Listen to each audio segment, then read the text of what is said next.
है सगाई सुन लड़की के भाई जरा नाच के हमको दिखा, कुड़ी की तेरे ना शर्मा, कुड़ी की तेरे ना शर्मा, तू मेरी गल मान जा, तू मेरी गल मान जा। सभी को जय श्री राम, राधे राधे। मैं ईशा, पुत्री स्वर्गीय अशोक कुमार अरोड़ा जी की, और आज मैं सगाई का गाना गा रही हूँ। पता है क्यों? अभी मैं बताती हूँ आगे वीडियोस में। और आप लोग अपना टाइम निकाल करके मेरी वीडियोस को देख रहे हैं, कुछ लोग लाइक मार रहे हैं, कुछ लोग शेयर भी कर रहे हैं, यूट्यूब चैनल में भी देख रहे हैं मेरे, और फेसबुक पे भी देख रहे हैं। आपका दिल से थैंक यू, बहुत बहुत धन्यवाद। मेरा ये कोई उद्देश्य नहीं है कि मैं अगर ये वीडियोस बना रही हूँ तो या मैं किसी को अपमान करना चाहती हूँ, या मैं अपने घर की मर्यादा को तोड़ करके मैं अपने फैमिली मेम्बर्स के लिए इतना सब कुछ बोल रही हूँ। ये सच है और मेरे साथ ये हो रहा है और हुआ है। और अभी तो मैं 100% में से सिर्फ 50% बता रही हूँ, क्योंकि कुछ 50% इतना गंदा सच है जो मैं कोई पर्सनली ही मुझसे अगर सामने बैठ कर के सुन सकता है तो वो मेरे से सुन ले। मैं एक मर्यादा में भी बना रही हूँ, इसको बता उतना ही रही हूँ जितना सच है। उसके अलावा अंदर 50% गंदा घिनौना भी सच है जो मैं मीडिया के सामने नहीं बता सकती, क्योंकि मेरी ये वीडियोस मेरी बहनें, मेरी बच्चियाँ, मेरे भाई लोग देख रहे होंगे, तो एक मर्यादा अभी भी मेरे में तो जिंदा है। तो कईयों को ये बहुत बुरा लग रहा होगा कि मैं क्यों डाल रही हूँ, क्यों बना रही हूँ। अरे भाई, जब मेरे साथ एक बंद कमरे में सब कुछ गलत होता था तब लोगों ने आवाज़ नहीं उठाई, तब कोई रिश्तेदार नहीं बोल रहा था कि अरे क्यों अपनी बहू को तंग करती है, क्यों अपनी बहू के साथ ऐसा करती है, अरे क्यों इसके साथ ऐसा करवा रहे हो कॉलोनी में। तब तो कोई नहीं बोला, तब तो बड़े मज़े ले रहे थे कि घर में आग लग रही है, सास बहू में हाथ सेक लो, और तो रोटियां भी सेक लो, जल्दी आटा लगा लो, इसी आग में हम रोटियां भी सेक लेंगे, अपने घर की गैस तो बचेगी। लेकिन जिसकी लड़की के साथ होता है ना, और जिसका पिता दुनिया में नहीं होता, तो सोचो वो ऊपर बैठ के तुम लोगों को सबको बर्बाद करेगा, जिन जिन ने मेरे को बर्बाद करा है। वो ऊपर से बैठ के सब देख रहे हैं, क्योंकि वो एक जिंदा होते हैं ना यहाँ पर, तो वो बेचारे कुछ नहीं कर पाते, क्योंकि तुम्हारे तरह चालाक नहीं थे वो, तो वो मेरे को तुम्हारे घर में भी नहीं भेजते। लेकिन आज वो ऊपर है ना, तो वो मेरे लिए परम परमेश्वर है। मुझे अभी 2 दिन पहले किसी ने बोला, और मुझे 2-3 व्यक्तियों ने बोला है, वैसे तो परसों तो मेरे को एक व्यक्ति ने बोला, उससे पहले एक व्यक्ति मुझे 1-1.5 साल से बोलता था कि तेरा बाप भगवान है क्या, तेरा बाप भगवान है क्या। तो मैं बताना चाहूँगी कि जो ये लोग ये कहते हैं ना, हमारे शास्त्रों में लिखा है कभी माँ बाप को पूजा नहीं, फिर मंदिरों में जाने से क्या फ़ायदा। ठीक है, तो ये उन लोगों के लिए वो है जवाब कि मेरे लिए माँ बाप जीते जी भी भगवान थे, और आज भी हैं, और मरने के बाद भी हैं, और रहेंगे जब तक मैं उनके पास ऊपर नहीं जाऊंगी। ठीक है, मेरे लिए माता पिता कैसे भी थे, कैसे नहीं थे, लेकिन मेरे लिए वो मेरे लिए भगवान हैं आज भी। और यही भगवान तुम सबका विनाश करेंगे जिन जिन लोगों ने मेरे साथ गलत किया है और मेरी बहन के साथ गलत किया है। याद रखना, वो ऊपर से सब देख रहे हैं, उनसे नहीं छुप सकता। ठीक, ये उनके लिए जवाब था बीच में, क्योंकि उसने मुझे हिला दिया अंदर से कह करके कि तेरा बाप भगवान था। तुम लोगों के लिए माँ बाप भगवान नहीं थे ना, तभी तो तुम्हारे बाप जाके गुरुद्वारे में लंगर खाते हैं। अभी आगे स्टोरी बताऊंगी मैं, क्यों नहीं बताऊंगी, मैं तो सच बता रही हूँ। जब मेरे साथ गलत होता था तब मुझे कोई सपोर्ट नहीं करता था, चाहे मैं अपनी सास से पिट रही हूँ, चाहे वो मेरे से रोज़ क्या क्या काम कराने के लिए मुझे टॉर्चर करती थी, तब कोई नहीं बोला कि अरे नहीं अपनी बहू को मत तंग कर, अरे इसे बेटी बना के रख, ना ना। ठीक, तब तो बड़े मज़े लिए थे उन लोगों ने। आज जरा सी मैं इतने 12 साल बाद बोली, ठीक, तो आज तुम सबको मैं बुरी लग रही हूँ। सही होता है, सच्चाई सबको हजम नहीं होती, मिर्चें तो लगती है, क्योंकि सच सुनने के लिए बड़ा जिगरा चाहिए होता है।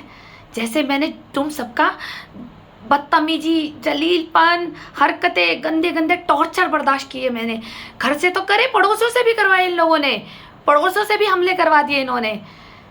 तो तब तुम लोग तो नहीं थे रिश्तेदार, तब तो एक भी फ़ोन नहीं आता था मेरे पति के पास, तब ना मेरी सास के पास आते थे। शायद सास से तुम पीठ पीछे करती होंगी, तुम सब एक कैटेगरी की होंगी ना, तभी तो मुझे तो नहीं लगता फिर कि तुम्हारी भी बहुएं सुखी सुखी हो रही होंगी तुम्हें देख करके। सॉरी, मैंने टॉपिक चेंज करा। मैं सगाई का गाना गा रही थी, मैंने तो अपना मूड ख़राब कर रही हूँ फालतू में। तो मैं गाना क्या गा रही थी कि आज है सगाई। जी हाँ, आपने मेरी पार्ट 13 देखा होगा, 12 और 13 देखा होगा, पैसों का लेन देन का हिसाब किताब। उसमें मेरी सास रूमा बेरी जी वो सारे इनके फैमिली मेम्बर के लिफाफे उठा करके वो अपनी घर में रख गई थी, जिसमें से ये उनको जवाब दे रही हूँ मैं। जो ये बोल रहे हैं ना हमारे नाम क्यों बोल रही है, मैं इसलिए बोल रही हूँ नाम क्योंकि मैंने तुम सबके लिफाफे बनाए थे। मैं कोई गरीब घर की नहीं लड़की नहीं थी, मेरा बाप कोई टैक्सी चालक और ड्राइवर नहीं था, मेरे पिताजी टरबाइन इंजीनियर BHEL एम्प्लॉय थे सरकारी नौकरी पे। ठीक है, उन्होंने पहले ब्रेड बेची, बहुत गरीब थे हम लोग, पर गरीब होने के बाद भी हम लोगों ने गद्दारियाँ नहीं करी। हमें नमक मिला, हमने नमक भी खाया, और जब पापा की नौकरी लगी तो हमने घी से भी खाया। ये उनका जवाब है। जो ये बोल रही है ना हमारा नाम क्यों ले रही है, नाम ले रही हूँ, पूरी स्टोरी सुने। इसी से पता लग रहा है कि आप लोग कितना सुनते हैं, और नहीं सुनते तो मुझे कौन सा फ़र्क पड़ रहा है। मैं तुम लोगों को सुनाने के लिए कोई डाल रही हूँ, मैं तो वो बता रही हूँ दुनिया को, मोती बाजार के लोगों को पता लगना चाहिए, मेरी फैमिली को पता लगना चाहिए कि अशोक कुमार अरोड़ा जी का पैसा कौन खा गया, जो मेरे पति पे इल्ज़ाम लगाए जाते हैं। ठीक, और जो उन रिश्तेदारों को पता होना चाहिए कि बहू के घर से बहुत कुछ आया था, पर कौन डकार मार गया इसको। जब वो पैसे रख करके वापस आई उर्मी होटल में, सगाई तो चल रही थी वहाँ पर, अच्छे खासे सब कोई अच्छा सा डिनर कर रहा था, कोई डांस कर रहा था, कोई गप्पे शप्पे मार रहा था, एंजॉयमेंट चल रहा था, बड़ा मज़ा सा पब्लिसिटी में। और हमारी रिंग सेरेमनी हो रही थी और मेरे को लाल दुपट्टा चढ़ाया जा रहा था। जब ये एंट्री मारी दोबारा इन्होंने कि लाल चुनरिया ओढ़ ली मैंने सबसे पिया तेरे नाम की, और देखो इत्तेफाक से मैंने लाली चुनरिया पहनी हुई है। तो मेरी सासू माता आई और मेरी नज़र उन पे थी। क्यों थी भाई, मैंने अपने पापा का पैसा दिया है। मैं यही देख रही थी कि ये औरत सारे सबके शगुन के लिफाफे ये यहाँ रख करके, और जिस बैग में ले गई थी वो बैग इसके हाथ में नहीं था, वो बैग इसके हाथ में नहीं था। जब ये आई मुझे डाउट हो गया था, मैंने कहा कि ये शगुन तो रख लिए, लेकिन ये रिश्तेदार जब यहाँ आए हुए हैं और जब ये यहाँ से डिनर करके अब ये रात को अपने घर जाएंगे तो इनको तो अभी शगुन दे देने चाहिए थे, पर नहीं, वो ताका झाका करनी भी तो थी लिफाफे में कितने शगुन आए हैं और किसके नाम के आए हैं और किसको नहीं देना। ताका झाके की तो इनको पुरानी बीमारी है। जैसे बहू मेरे बेडरूम में एक छेक पे से ऐसे देखती थी काका और ईशा रात को करते क्या है। अभी तो आगे सब स्टोरी डालूंगी। जो मेरे साथ जो रिश्तेदार मुझे फ़ोन करके धमका रहे हैं ना, मुझे पूरा दी एंड तक फिल्म देखो, तब समझ आएगी कि कौन सास एक बेडरूम में बहू के जहाँ से चाबी का लॉक लगता है वो उसमें एक छेक होता है, जैसे होटल के रूम होते हैं उसमें एक छेक होता है, इन्होंने वो छेक कर रखा था। और ये रात को हमारी प्राइवेसी देखती थी रूमा बेरी जी कि ये कर क्या रहे हैं। ठीक है, अभी तो अभी आगे आएगा, अभी तो मैं सगाई हुई है, अभी तो बहू रानी बन के अंदर आना है आपके घर में, तब बताऊंगी तुम्हारी एक एक हरकतें, तुमने मेरे साथ क्या क्या नहीं किया। जो आज बोल रहे हैं हमारी माँ के लिए बोला जा रहा है, आज माँ याद आ रही है तुम लोगों को, जब तुम्हारी माँ मुझे जान से मारना चाहती थी अभी है, तब तुम्हें याद नहीं आई। ये ईशा और तुम्हारी माँ, बोलूँगी मैं 12 साल बाद बोल रही हूँ। तुम्हें मुझे पता है तुम मुझे जान से भी मार दोगे, क्योंकि तुम कानूनी वो नहीं करोगे दाव पेच, तुम वो खेल खेलोगे तंत्र प्रयोग शमशान की क्रियाएं। मुझे वो भी पता लग गया है कि तुम प्रयोग करवा रहे हो मेरे ऊपर। ठीक, करवाओ। महादेव की बेटी हूँ मैं, शमशान वासी की बेटी।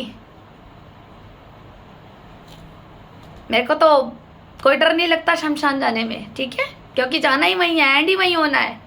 मेरा तो असली घर वहीं है, महादेव मेरे पिता हैं, तो मुझे तो जाना वहीं है। अगर तुम लोग वहाँ पहुँचाना मुझे चाहते हो तो पहुँचाओ, तो फिर अपना हाल देखना तुम्हारा कैसा डमरू बजेगा।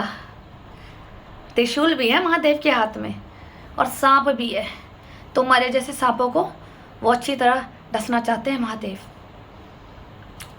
सॉरी, फिर टॉपिक चेंज हो गया। तो रूमा बेरी जी आई वहाँ पर और ये अरेंजमेंट चल रहा था। सबने डिनर विनर किया। रात के लगभग हमारे 1 बज गए थे। हमने भी रात को 12:30 बजे डिनर किया, मेरे हस्बैंड सचिन बेरी जी ने और मैंने साथ में। और उसके बाद हम सब घर जाने लगे। अब देखो, अब हम उर्मी होटल से जब घर जाने लगे, अब बहू के हाथ में इन्होंने वो जो रिश्तेदारों ने शगुन दिए थे वो तो मैंने अपने पर्स में रख लिए थे, ठीक। और बाकी जब हम गाड़ी में निकले ना, इन्होंने ना मुझे मिठाई के डब्बे दिए, इन्होंने मुझे कुछ नहीं दिया, खाली हाथ दौड़ा दिया, ठीक। उसका नुकसान मुझे क्या दौड़ाना पड़ा, मुझे कोई दुख नहीं था, मुझे तो पता भी नहीं था कि जहाँ एंगेजमेंट होती है, जब हमने 21 डब्बे मिठाई के, काजू कटलेट के दिए और इतना कुछ दिया, ड्राई फ्रूट्स दिया, सब कुछ दिया, फल दिए और कपड़े दिए, शगुन दिए, गोल्ड दिया, इनकी तरफ से मुझे एक मिठाई का डब्बा भी मेरी गाड़ी में नहीं रखा गया और मुझे इसके बारे में नॉलेज नहीं थी। जब मैं घर पहुंची तो मेरी दादी बुआ थोड़ी सी कहते हैं ना, मुंह फुलाया हुआ होता है। मैंने कहा पता नहीं क्या हो गया आज दादी को। मेरी दादी ने कहा एक बार बता, तेरी सगाई होगी, मोहल्ले वाले मांग रहे मिठाई, और मोहल्ले वालों की जो बहू की, जो बेटी की जो रिश्ता होता है, वो मोहल्ले में जो ससुराल से जो मिठाइयाँ आती है वो बंटती है, क्या दूँ मैं अब, तेरी सास तो कुछ भी नहीं है, ये लोग तो वही है, ऊँची दुकान फीके मकान, सॉरी ऊँची दुकान फीके पकवान।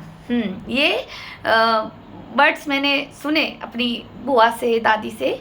भाई तजुर्बा है उन लोगों को, उन्होंने अपनी 4 बेटियों की शादी करी है, 2 बेटों की करी है, मेरे चाचा और पापा की, और फिर अपनी नाती की भी करी। और जब पोती का नंबर आया तो उन्होंने बताया कि जब हमने इतना कुछ दिया, इतनी 21 डब्बे मिठाई के दिए, काजू कटलेट के दिए, तो तेरी सास से 2 डब्बे भी नहीं बनते थे।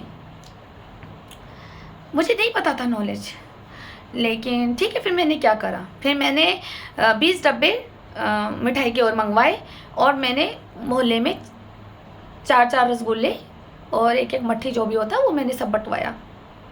क्या करें, मोहल्ला तो वो हमारा था ना, हमने भी तो उनकी मिठाइयाँ खाई है, तो हमें भी तो देनी, अब हमारी बारी थी उनको देने की, तो उनको कोई हम बताते, हमने तो ये झूठ बोल दिया ससुराल से आई थी, कल हमारी सगाई हो गई थी तो वहाँ से ऐसे बांटा हमने। तो आप ये मुझे नीचे कमेंट सेक्शन में लिखिए कि क्या ये सही था या गलत था, आप बताइए। कोई मिठाई का भूखा नहीं होता, लेकिन एक प्यार और एक आशीर्वाद होता है ससुराल वालों का।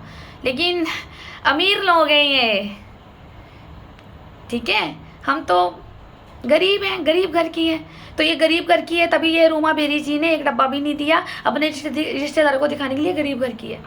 इसको ऐसे भेज दो। जो आज एक रिश्तेदार मेरे पे चिल्ला रहा है ना मुझे फ़ोन करके, तो मैं इसलिए उसको ये बताना चाहती हूँ कि स्टोरी को एंड तक सुनो और समझो, ठीक है। जो समझता है ना उसको फील होगा, और जिन्होंने तमाशे देखने हैं ना तो वो तो चिल्लाएंगे, दिल मिलाएंगे। मुझे यही बताना था कि उर्मी होटल से जब हम लोग आए तो इन लोगों ने एक भी मिठाई का डब्बा नहीं दिया। धन्यवाद। और हाँ, अब नेक्स्ट वीडियो में अब शादी का फंक्शन, क्योंकि रामनवमी पे शादी थी ना, अष्टमी पे सगाई थी, तो नेक्स्ट वीडियो में अब शादी भी बताएंगे। Thank you.